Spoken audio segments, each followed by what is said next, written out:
जय श्री राम दोस्तों, स्वागत है आपका आज की वॉक पे चर्चा में। आज की चर्चा है SIR के ऊपर। दुनिया का सबसे बड़ा गणतंत्र भारत सनातन की तरह पिछले 60-70 साल में बहुत इवॉल्व हो रहा है।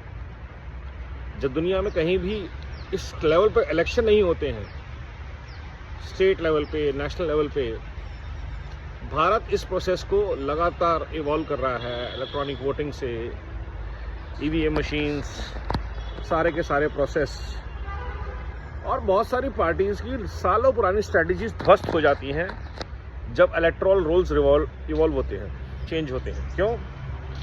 क्योंकि आपने बहुत साल लगाते हैं वोट बैंक को बसाने में। मतलब सोचिए, बांग्लादेशियों को बसाने का काम शुरू हुआ था 1972, 73, 74 में। 25-30 साल लगे, 50 साल लगे वोट बैंक को सेटल करने में। और वो वोट बैंक अगर काट दिया जाए तो आपको दर्द होगा। फिर रोहिंग्या आ गए।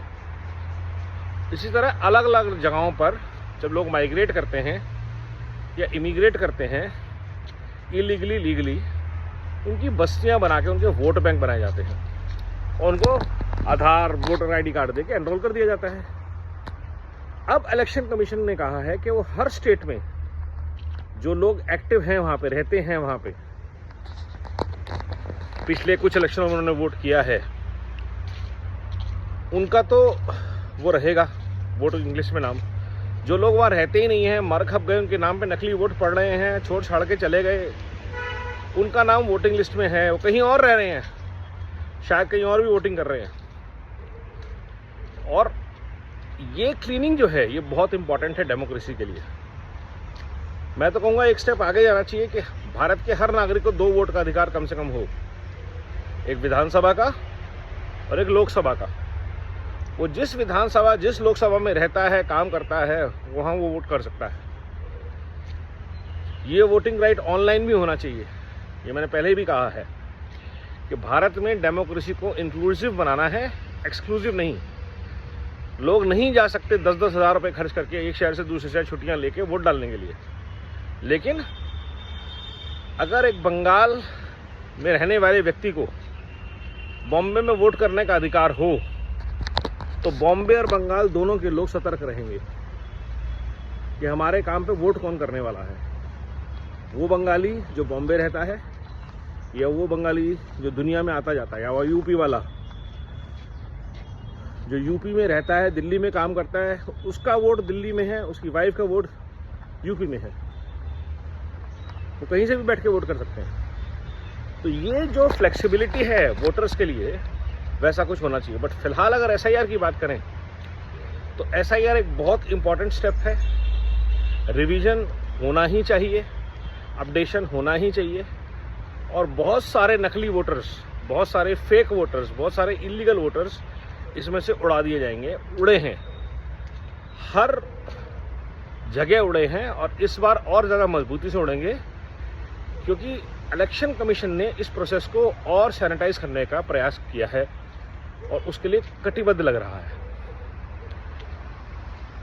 क्योंकि भारत में भ्रष्टाचार की जड़ जो है वो यहाँ से शुरू होती है। वोट बैंक की राजनीति से भ्रष्टाचार शुरू होता है।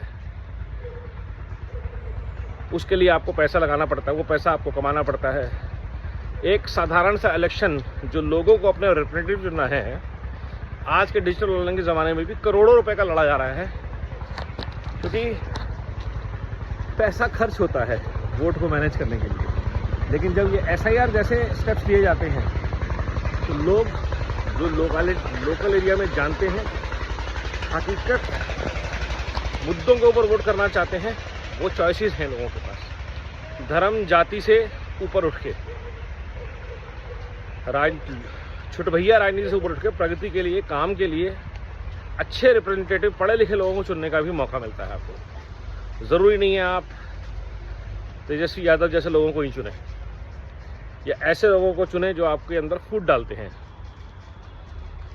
तो आई थिंक ये बहुत वेलकम स्टेप है और भारत के हर नागरिक को इसका समर्थन करना चाहिए, SIR को सपोर्ट करना चाहिए, और लगातार एक एक्टिव डेमोक्रेसी की तरह चेक करना चाहिए आपका, आपके परिवार का, रिश्तेदारों का नाम इस वोटिंग लिस्ट में है कि नहीं है। और कहीं उस वोटिंग लिस्ट में ऐसा तो नहीं है कि आपके एड्रेस पे 40-50 लोगों के नाम चढ़े हुए हैं। बहुत सारे लोग जिन्होंने अपने शहर छोड़ दिए, गांव छोड़ दिए हैं, उनको पता चल रहा है कि जिस गांव में घर में कोई नहीं रहता उसके नाम पर 50 वोट बने पड़े हैं। आप सोचिए, गांव में घर है, उस घर में कोई नहीं रहता, माँ बाबूजी थे वो भी लोग बच्चों के साथ शहर आ गए, लेकिन उसके नाम पे 50 वोट पड़े हुए हैं अब्दुल एंड परिवार के। तो ये जो सारे घपले हैं ये SIR दूर करेगा, डेमोक्रेसी को ठीक करेगा और होपफुली ऐसे ही देश इवॉल्व होता रहेगा और भारत के लिए कटिबद्ध प्रतिबद्ध समर्पित नेता और सरकार चुनता रहेगा। नमो भारत, वंदे मातरम, जय हिंद।